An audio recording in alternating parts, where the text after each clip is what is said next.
بسم الله الرحمن الرحيم. ازيكم عاملين ايه؟ يا رب تكونوا دايما بألف خير انتم وكل حبايبكم. ونبتدي الفيديو بتاعنا بالصلاة على سيدنا الحبيب. اللهم صل على سيدنا محمد الفاتح لما أغلق والخاتم لما سبق، ناصر الحق بالحق والهادي إلى صراطك المستقيم، وعلى آله حق قدره ومقداره العظيم.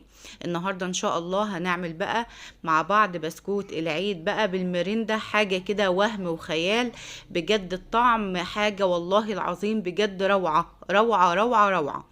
وان شاء الله كل اللي هتجربه من ايديا وبالطريقة دي ان شاء الله، مش من ايديا، من ايديك انت طبعا، بس على طريقتي يعني. ان شاء الله هيعجبك جدا وهيعجب كل اللي هيدوقوا من ايديكي، وان شاء الله الطريقة دي هتعتمديها على طول.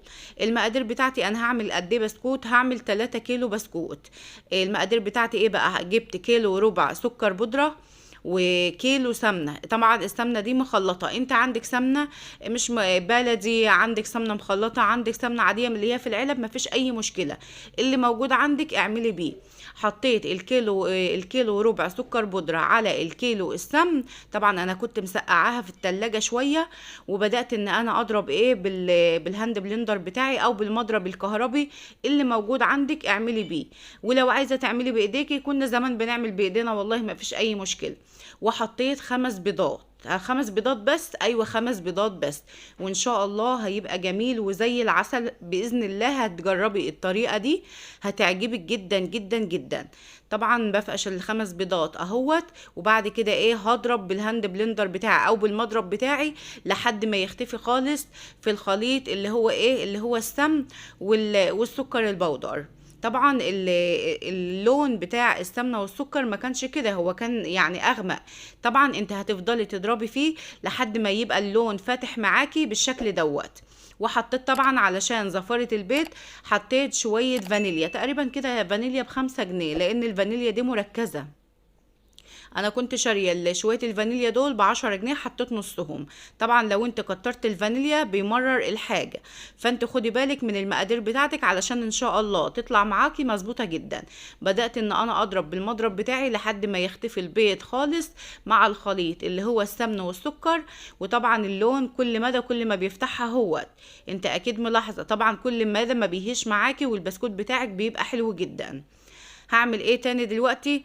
برضو ايه يعني هتفضلي تضربي فيه شويه. طبعا انا هعمل البسكوت زي ما قلت لكم بالمرندة، فمش هعمله بلبن ولا حاجه. انت لو عايزه تعمليه باللبن اعمليه، بس بصراحه المرندة مدياله يعني طعم تاني خالص. حطيت ايه دلوقتي؟ حطيت كوبايه جوز هند وحطيت كوبايه سمسم. انت يمكن تستغربي المقادير، بس بصراحه حاجه كده خيال. وحطيت ازازه واحده روح موز وازازه واحده روح جوز هند. يبقى المقادير بتاعتي كانت ايه؟ كيلو سمن، طبعا كنت مسقعاه زي ما قلت لكم، وكيلو وربع سكر بودر، وحطيت والخمس بيضات، وحطيت كوبايه سمسم وكوبايه جوز هند وازازه روح موز وازازه روح جوز الهند. طبعا بضرب كله مع بعضه علشان يختلط اهو. انا طبعا مش محمصه السمسم، انا مش بحب احمص السمسم. ليه بقى؟ يعني بصراحه يعني بحس ان طعمه كده بيكون احسن من اللي هو المتحمص. حتى لو غاب عندك شويه يعني المتحمص بتحس ان طعمه بيتغير، اللي هو السمسم بيغير الحاجة، فهو كده افضل. طبعا انا هحط قدامكم دلوقتي كوبايتين مرندة، لكن بعد كده انا لما حسيت ان البسكوت نشف معايا زودت كمان كوباية مرندة، وبقى ما شاء الله زي العسل. وبقى ما اقولكمش زي الايه بيقولوا السكينة في الحلاوة كده. طبعا بدأت اضرب برضو لحد ما المكونات كلها تختلط ببعضيها زي ما انتوا شايفين معايا كده. هتضربي بالمضرب بتاعك او بايديكي اللي موجود عندك اعملي بيه زي ما انتوا شايفين معايا. طبعا المضرب بتاعي يعني اللي هو الكهربي، الله المستعان، يعني لما بنشحت حاجتنا بتبوظ، فالحمد لله يعني. فاضطريت ان انا اعمل بمضرب الهاند بلندر. طبعا هو مش زي المضرب الكهربي، بس يعني الحمد لله قضى يعني. المهم دلوقتي بعمل ايه؟ بعد ما ضربت طبعا الخليط كويس جدا جدا جدا، حطيت نص مقدار الدقيق. انا عامله 3 كيلو 3 كيلو دقيق. بحط ايه دلوقتي؟ حطيت معلقه ونص كبيره بيكنج باودر، او ممكن تجيبي انتي كيسين بيكنج باودر. انا بصراحه ما بحبش برضو اكتر له البيكنج باودر بتاعه علشان ما ينفش جامد. فحطيت معلقه كبيره ونص. طبعا انا عندي البطرمان ده فبحط منه. انت لو هتجيبي هاتلك 2 باكت بيكنج باودر. هما طبعا بيقولوا ان الكيلو له يعني باكت بيكنج باودر، بس بصراحه انا حطيت يعني بما يعادل 2 بس. بدأت بقى ان انا اشتغل بايدي، وطبعا بخلط الدقيق. طبعا انا قاعده على الارض، يعني لازم على الارض طبعا علشان تاخدي وتدي كده في العجين، وان شاء الله يطلع من ايديكي زي العسل بمشيئه الرحمن. وطبعا قبل ما بدأنا حاجتنا احنا عملنا سمينا الله طبعا، عشان كده الحاجه بتاعتنا طلعت حلوه وزي العسل.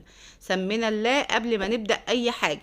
وكل ما كنت بحط اي حاجه، بيض، بحط السكر، بحط السمنه، بحط اي حاجه انا حطيتها في المقادير كنت بسمي الله. لما حطيت الدقيق برضو سميت الله. الحاجه بسم الله ما شاء الله كانت حلوه جدا والله يا جماعه. كان نفسي ادوقكم كده البسكوت حد. ان شاء الله هتجربي الطريقه دي وهتعجبك جدا جدا جدا. وطبعا اللي هتجرب الطريقه دي، يا ريت بقى ما تنسانيش كده بدعوه حلوه.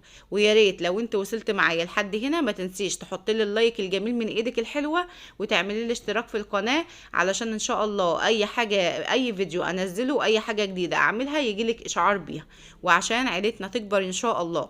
طبعا عجينه البسكوت او عجينه الكحك النواعم عموما مش بتتعجن، لا بتتلت ولا الكلام ده، لا انت مجرد بس ان انت بتخلطي المكونات مع بعضيها زي ما انت شايفاني بعمل كده. طبعا انا يعني مش متحكمه جامد لان بصور وعاوزه اشتغل بايدي الاتنين، فيعني ساعات كنت بفصل الكاميرا واشتغل كده مع نفسي، واجيب بقى من تحت ومن فوق زي ما انتوا شايفين معايا كده. طبعا انا مش بعجن، انا مجرد ان انا يعني بخلط المكونات كلها ببعضها. طبعا انا مسويه البسكوت بتاعي في الفرن البلدي بتاعي زي ما انتوا شايفين كده. العجينه كانت حلوه معايا ومظبوطه، بس طبعا لما قعدنا قدام الفرن حسيت ان هي نشفت شويه وكانت بتتقطع في المكنه، فقمت مزوده كمان كوبايه مرندة. يعني المقادير كلها 3 كيلو بسكوت اخدوا 3 كوبايات مرندة. زي ما انتوا شايفين انا بحب اعمله حتت كده علشان يبقى جاهز. ناخد من كده من الحله اللي قدامنا ديت، ونحط على طول في في المكن على طول زي ما انتوا شايفين معايا كده. طبعا وبغطي العجينه سواء بقى بسكوت او كحك بكيس علشان العجينه بتاعتك ما تنشفش زي ما انتوا شايفين برضو كده. طبعا الفرن اللي هو بتاع المصنع يعني بيسوي بقى من فوق ومن تحت وبيبقى فيه توزيع حرارة، فهو بصراحة والله العظيم كان جميل وحلو جدا.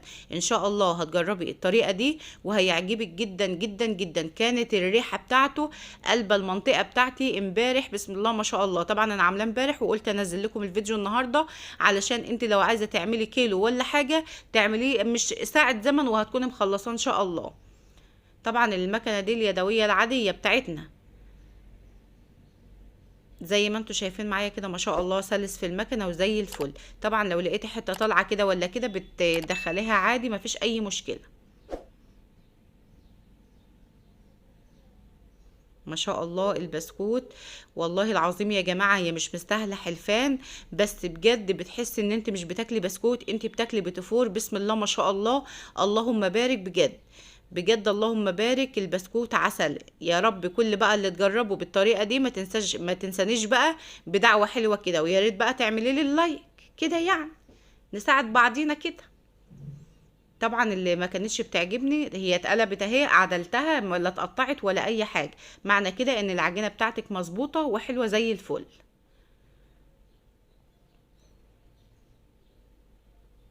ما شاء الله. على فكرة الحاجة دي في البيت بتبقى فرحة كده، يعني اعملي لو هتعملي نص كيلو لو هتعملوا كيلو، اعملي انت وولادك فرحيهم. دي عادات بتبقى عندنا كده بتبقى تترسخ يعني في دماغ ولادنا. ده ماما كانت بتعمل لنا كذا، ده كانت اللمة زمان كذا. فالحاجات دي بجد يعني تحس بالود والحب كده في العيلة، وبتحس بدفى العيلة بجد. فيا ريت كل اعملوا في البيت احسن من المصنع والله، واحسن من الفرنه اللي انتوا هتعملوا فيها. في البيت احسن وتبقى لمه كده وحاجه جميله بجد. طبعا الكاميرا ظالمه البسكوت، يعني مش عارفه هي مطلعاه فاتح، بس بصراحه هو اللون كان حلو قوي. طبعا انا بحبه ان هو يكون مقرمش شويه علشان حتى لو غاب عندي ما يجرالوش حاجه، لو قعد سنه ما يجرالوش حاجه. اهو خلاص انا اطلعه بسم الله ما شاء الله مقرمش وجميل بجد. كان مقرمش جدا وكان زي العسل عسل عسل عسل. يلا استودعكم الله، والسلام عليكم ورحمة الله وبركاته.